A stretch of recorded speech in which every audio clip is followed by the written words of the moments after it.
你不用整那个死出，除你谁也不赖。今天是这么回事儿。昨天我弟不让我奶伤了吗？我就劝他，我说外孙子癌一节这种事儿吧，你得习惯。我说你把这4斤虾尾帮我扒了，我跟你说点好话。他说不用，给我奶买2根金条，弟弟就能上来。我说你买吧，你信不信你咋拿去的，他就能咋出现在我家桌子上。今天烙饼，因为家里没米了，我俩谁都不愿意出去买去，我怕这噎死，我做了个奶油蘑菇汤。你说这破玩意儿比买20多一碗，我弟喝还挺高兴，气死我了，他活该不受待见。因为卷饼嘛，我就七七八八的炒了各种丝儿，包括这个不太滑溜的滑溜里脊丝儿。但是我做了2个新的尝试，第一个是这个孜然羊肉粒儿，因为我很怀念那个大馕卷大串的那个费腮帮那个感觉。再一个就是炒这个虾尾肉，我也不知道这玩意儿卷饼好不好吃。起初我让他扒，就是因为我看他咸有点闹腾。本来我俩这会儿都要吃饭了，他非打电话聊着我奶说看我奶想没想他。我奶说你别他妈跟我絮叨，有饭你就赶紧给我送过来。你说这个我去你的呀！来吧，吃香香了，滑丝儿、土丝儿、酱丝儿、蛋仔、虾仔。配丝儿、茄丝儿、羊粒、酸丝儿、奶菇汤。这汤里怎么又有我弟的妈，又有我弟的妈的妈？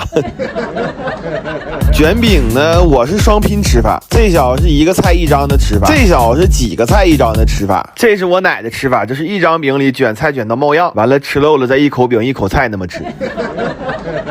完吃完饭，我奶让我弟收拾桌子，给我喊屋来了，说又涨工资了，要给我拿点钱。完了特意嘱咐我一句，让我在门口看着点，别让我弟听着。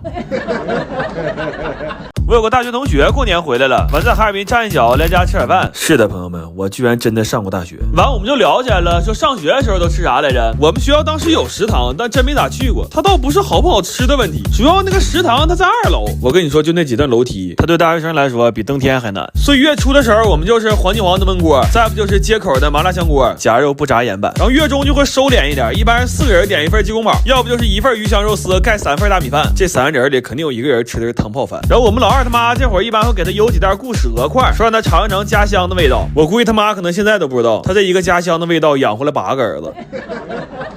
然后月末就不用说了，上过大学都明白了，这会儿是大学生的清理肠胃时间。我们一般就是老3样：锅塔尖椒、香辣土豆片和火爆大头菜。咱说那真是一肉不肉啊。不过这几个菜确实挺好吃，但是直到今天我也没整明白，就是我觉得这几个菜好吃，到底是因为价格还是因为口味？那会儿其实还老吃一个白象方便面，我发现呢现在出了一个汤好喝系列，那高汤面嘎嘎的。你看它这个不像一般用的粉包，它用的是高汤包，做出来这个高汤贼香，面也爽滑 Q 弹，汤味泡上去贼好吃。这个我建议喜欢的话可以多囤点，因为马上过年了，你半夜饿了容易订不着外卖呀，宝子。来吧，香香的麻锅、鸡公、火大、好面、锅煎、鱼丝。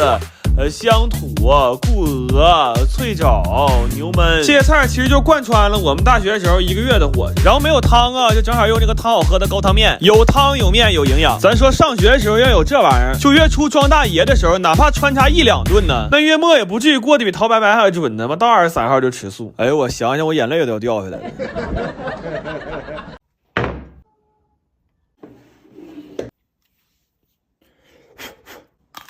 哎呦，疼！哎呀，加盐其实没用，我就是走个形式。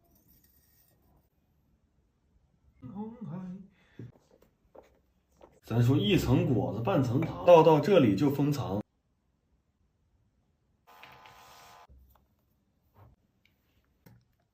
过2天酿点杨梅酒，封它1年，明年有新女同事再打开。格局。先生，请问几位？真有礼貌。冰呢？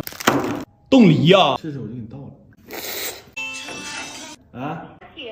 滚一边喝酒了。你要晚点来电话，我俩都没工夫接。前2天我们同学上我家看足球，但看比赛抻的时间长啊，完就把家里所有能一直热着的锅全掏出来了。先来一个潮汕火锅，熬的牛骨汤当汤底儿。我们同学看着大骨髓就上头了，他说我比划，等会是管稀还是嘴稀？涮的就是肉丸玉螺，沙茶蘸料是前账给的配方，和潮汕火锅店的味儿是一模一样的。我发现这老小有点东西，花活不少，还有劳保。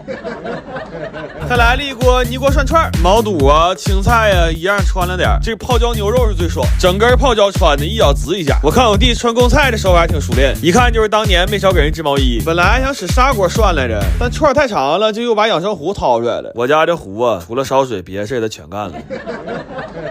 完那边开始踢，我们也开始吃了。先烤的鹅肝，这个吃了开胃。我弟见这玩意儿就跟吃圆种似的，这鹅肝左边这边全让他吃了，当场扣听啊，直接洗漱去了。我说咱不能这么吃啊，得搭配点健康的呀。整2瓶这个冬季限定的 AMX 丹东草莓酸奶，这都是丹东原产地直采的草莓，草莓味老浓了。这来这么一顿火锅烤肉，再配上草莓酸奶，这感觉太得劲儿了。然后借着锅把战斧和牛也烤了。我本来寻思这么多肉，这玩意儿吃不了几口，但是后来发现是我多虑了，看看给骨头啃的，这扔大道上野狗看见都得骂骂咧咧走。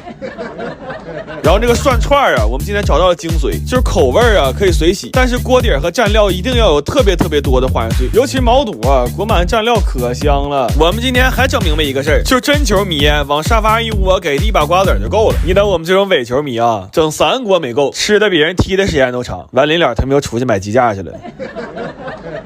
我头2天回屯子杀猪去了，带了2个人和200来个塑料袋，就为了给我奶顺个肘子。但是肘子掏完了不敢往前院去啊，就藏后院雪地里了。完了我们还有模有样的混淆了一下现场，但是玩雪玩的实在是太高兴了，我一抬头根本他妈分不清哪个里有肘子。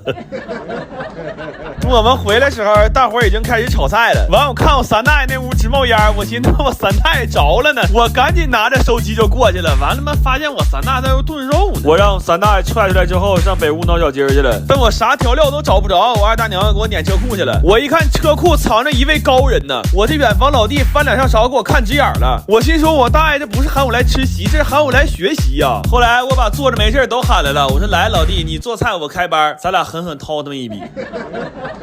来吧，吃香香的，我得赶紧找地方做了，要不等会儿他妈塑料袋白带了。为了能吃到更多的好吃的，我特意跟我弟分开做的，这也属于是优化资源配置了。完，我姐在旁边扒拉我说别卖单了，那帮老小都在那喝酒呢，赶紧转桌吃血肠啊！我跟你说，全村他妈最有心眼的就是他，他告诉我那酸菜、五花肉、大肠啥的，你打包回第2天热才香呢。你今天这顿你就吃血肠和血豆腐。咱说好在东北杀猪菜管吃管甜，要不这一桌人第2天醒酒之后，可能都以为我大爷家杀猪根本就没灌血肠。上屯里吃席，你记我一个口诀，叫先找锅再上桌。你看住了大锅，不怕做错桌。你就像我似的，盛晚饭就蹲酸菜锅着吃，你跟他们喝个嘚儿啊，你社交恐惧症。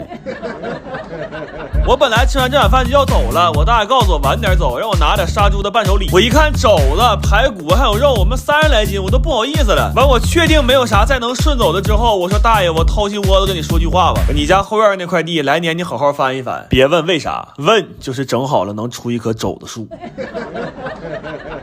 我不知道是不是当妈的都这样啊，我妈特别愿意干一个事儿，就是囤货。她一买东西就得把冰箱塞得满满登登，完了这东西要过期了，安排我们爷俩打子。真的，我撒谎王的，我过年的时候在我妈冰箱里翻出过一袋08年的咸蛋黄，你看看这个冰箱塞的，我要想拿里边的东西，我感觉我得找个搬家公司来，我家冰箱就从来没见过空。我说妈，你为什么让冰箱完成保险柜的使命呢？这点脊骨是冬天我姨夫杀猪拿来的，这虾是超市打折的时候在大妈眼皮底下抢的，这牛肉已经想不起来它的身世了，这点骨棒，这是我馋了我买的今天。但我真没想到，我妈囤的最多的是这个安井手抓饼。我寻思她要开早餐店了呢。她说这个牌子可是速冻食品行业的龙头企业，这都是在别人直播间挤破脑袋抢的。这饼外皮酥脆，内心软嫩，烙个韭菜盒子、馅饼啥的都不用自己和面，主要操作非常简单，特别适合我那生活不能自理的爸。这会儿我爸过来说，你能不能别老埋汰我？我说爷们儿，我这还调了一锅羊杂汤配着馅饼吃。我爸说你乐意说去吧，反正也不露脸，但是羊汤得多放点胡椒面。来吧，吃香香了，牛馅儿、焦大、杂汤、酒盒、干坨、蟹豆，哎呀，酸骨、腐牛、鸡脚。我姑父今天也来了，说要陪他嫂子好好喝点。我弟说别落下我呀。最后的结果是我妈喝完刷碗去了，我弟和我姑父扶着我姑回的家，这爷俩真是谁也没落下。